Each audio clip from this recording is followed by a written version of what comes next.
Good morning guys. Ah, hindi basta may sasabihin pala ako na sa inyo na ang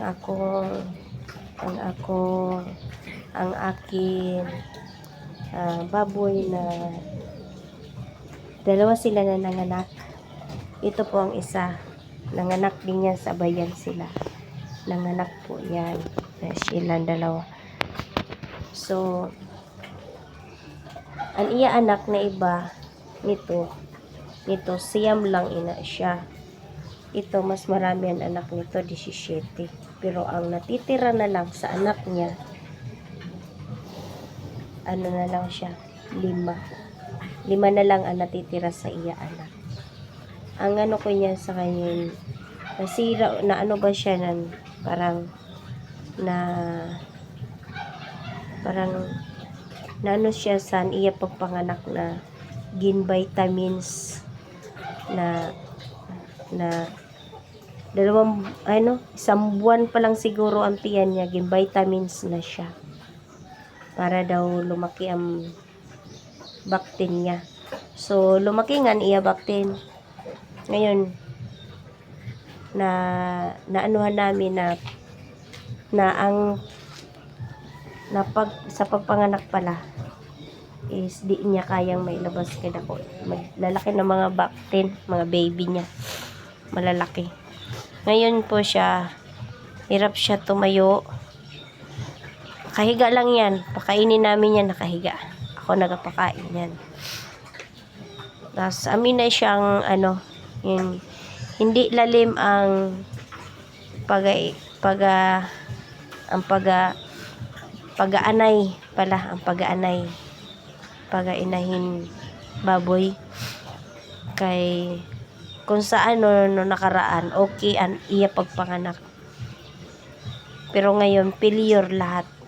Siya ang iya anak is 5 na lang, puro ano pala yan no, dinukot.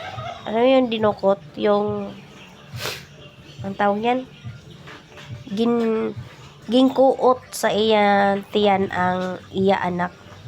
So parang luya ang mga anak niya, pero dapat ini sila mga anak, hindi sila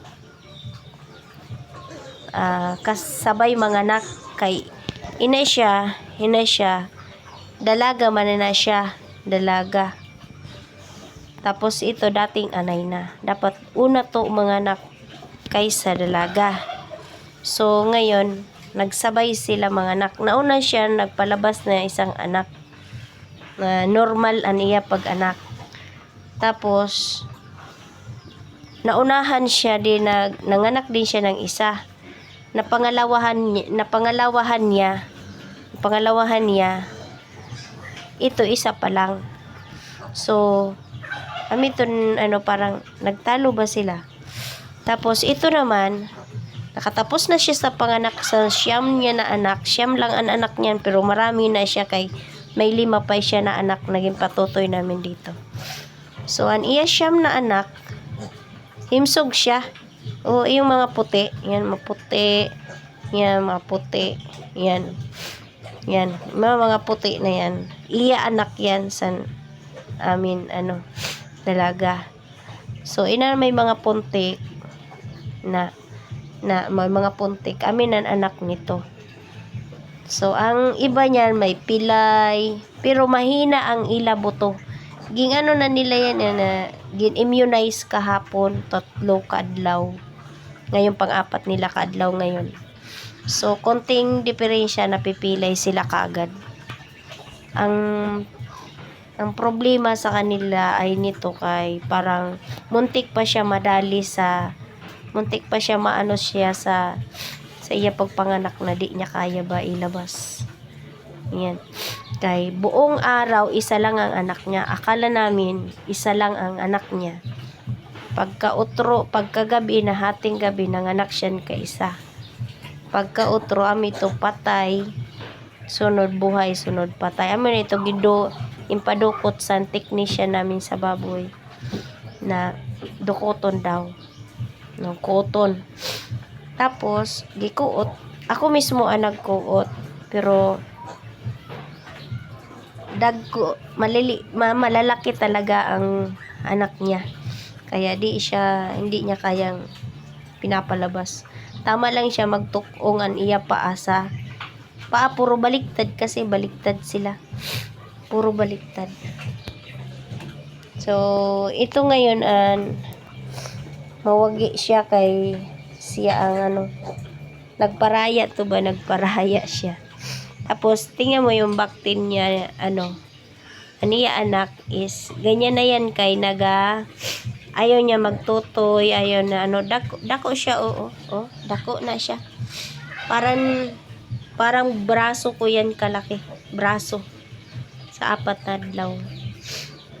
So, ina na baktin, nagaantay na lang na siya kung kailan siya sa niya hininga. Pero gusto namin yan, may gatas kami na ginapatutoy dyan, ayaw niya. Ayaw niya. Patutoy yun doon sa isang inahin dyan. Ayaw niya man magtutoy. Ayaw na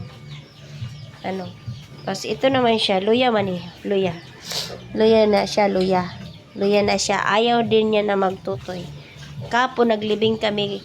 Kapon sa anak niya. Naglibing kami isa na baktin. Nung nakaraan, 2 baktin. Amin na failure gayod ang pagnganak nito ngayon. Pero okay lang, basta makarecover lang ang nanay.